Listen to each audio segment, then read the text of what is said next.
স্বাধীনতার ভোর, ভারতের মুক্তির গল্প। 1947 সালে 15ই আগস্ট ভোরে দিল্লির আকাশে ভেসে উঠেছিল তিরঙ্গার পতাকা। বাতাসে ছিল এক অদ্ভুত ঘ্রাণ, যেন শত শত বছরের কষ্ট, রক্ত আর অশ্রুর বিনিময়ে কোনো এক নতুন জীবনের গন্ধ। কিন্তু এই গল্প শুরু হয় অনেক আগে, বহু শতাব্দী পিছনে। সোনার পাখি থেকে শৃঙ্খলের দেশে ভারত একসময় ছিল সোনার পাখি। মশলার গন্ধে ভরে থাকত বন্দর, সিল্ক আর তুলোর কাপড় যেত ইউরোপে। মুঘল আমলের শিল্প, সাহিত্য আর স্থাপত্যের চূড়ান্ত শিখরে ছিল দেশ।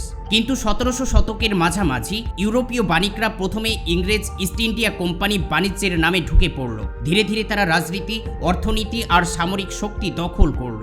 1757 সালে পলাশির যুদ্ধে নবাব সিরাজদৌল্লার পরাজয় ছিল সেই শৃঙ্খলের প্রথম লোহার রিং। এরপর 1857 সালে প্রথম স্বাধীনতার যুদ্ধ দমন করা হলো রক্তের স্রোতে, আর ভারত সম্পূর্ণ ব্রিটিশ শাসনের অধীনে চলে গেল। ব্রিটিশ শাসনে ভারতীয়রা ছিল নিজেদের জমিতেই পরাধীন। কৃষকরা জমির করের চাপে দেউলিয়া হতো, শিল্প ধ্বংস করা হয়েছিল।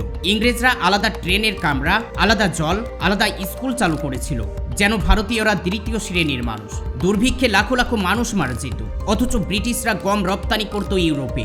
1900 শতকের শেষের দিকে রাজনৈতিক সচেতনতা বাড়তে লাগলো।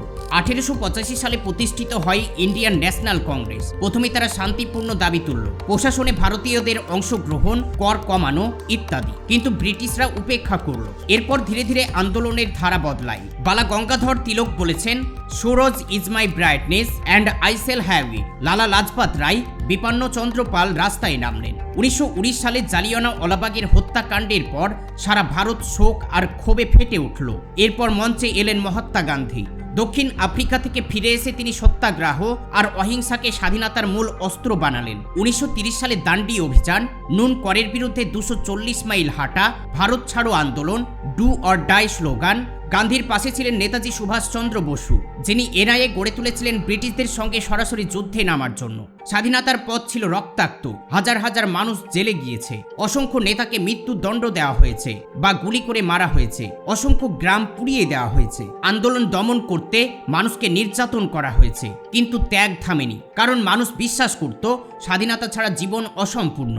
দ্বিতীয় বিশ্বযুদ্ধ শেষে ব্রিটিশরা দুর্বল হয়ে পড়ল। ভারতে অসংখ্য আন্দোলন, এনআইএর প্রভাব, রাজনৈতিক পরিবর্তন, সব মিলিয়ে ব্রিটিশরা বুঝল আর ভারতকে আটকে রাখা সম্ভব নয়। 15ই আগস্ট 1947 সালে পণ্ডিত জওহরলাল নেহরু দিল্লির লাল কেল্লা থেকে পতাকা তুললেন। তার কণ্ঠে উচ্চারিত হলো ঐতিহাসিক ভাষণ, at the stroke of the midnight hour. কিন্তু আন্দোলনের সঙ্গে এলো বেদনাও। ভারত ও পাকিস্তান ভাগ হয়ে গেল, লাখো লাখো মানুষ উদ্ধাস্ত হলো, অনেক প্রাণ হারালো। স্বাধীনতার পর ভারত নতুন সংবিধান তৈরি করলো। 1950 সালে সেটি কার্যকর হলো। লাভগুলো ছিল বিশাল, নিজেদের সরকার, নিজেদের আইন, শিক্ষা, বিজ্ঞান, প্রযুক্তিতে বিনিয়োগ, শিল্প, কৃষি ও অবকাঠামোর উন্নয়ন, মহাকাশ গবেষণায় অগ্রগতি, বিশ্বের বৃহত্তম গণতন্ত্র হিসেবে প্রতিষ্ঠা। আজ ভারত বিশ্বের অন্যতম বড় অর্থনীতি, প্রযুক্তি ও মহাকাশ শক্তি এবং আন্তর্জাতিক মঞ্চে গুরুত্বপূর্ণ ভূমিকা পালন করছে। এই স্বাধীনতা শুধু একদিনের ঘটনা নয়, এটি ছিল প্রজন্মের পর প্রজন্মের ত্যাগ, ধৈর্য আর সংগ্রামের ফল। স্বাধীনতার প্রকৃত মানে কেবল পতাকা তোলা নয়, এটা দায়িত্ব নেওয়া, ন্যায় রক্ষা করা এবং সেই ত্যাগের মর্যাদা রাখা।